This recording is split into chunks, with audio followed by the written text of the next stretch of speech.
Welcome once again to Reasoning with Reno, your host, Alan Sump. Be reached at AKASUMP@AOL.com.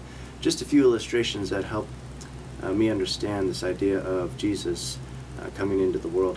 And I may have asked you in the interview to pick your favorite animal. I've heard things like shark, snakes, dogs, dolphins. But for example, say your favorite animal is dogs, and the whole world were dogs.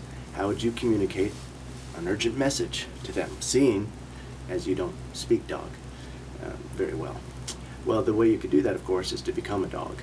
And that's, in a sense, what God did with mankind in lowering himself into the man Jesus Christ, fully God, fully man, and to communicate, not only communicate, but give us what we needed, his death and resurrection. So, another way of looking at it is, if you are a fan of Shakespeare, take, for example, Macbeth, and if you were able to communicate to Hamlet, how would you do it? Well, of course, we know it's a play, but the idea is Shakespeare would have to write himself into the play in order to communicate to Hamlet. And it's the same idea with, of course, God again.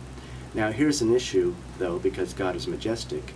How is he going to communicate with us without just completely blowing us out of the water?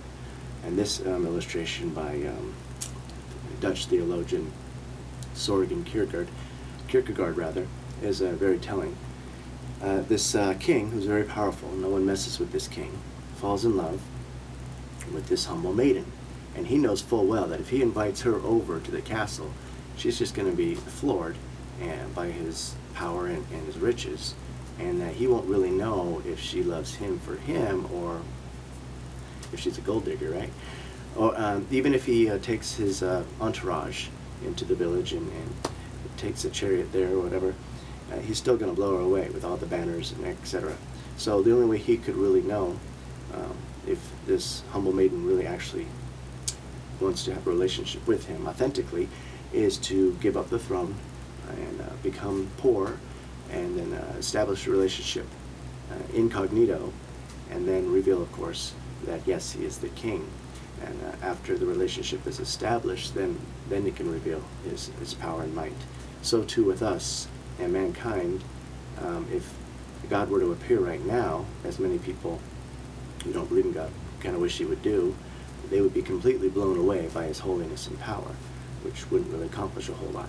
But instead, he's chosen early in man's history to come incognito, as it were, as a servant, as a man sharing in our human struggles.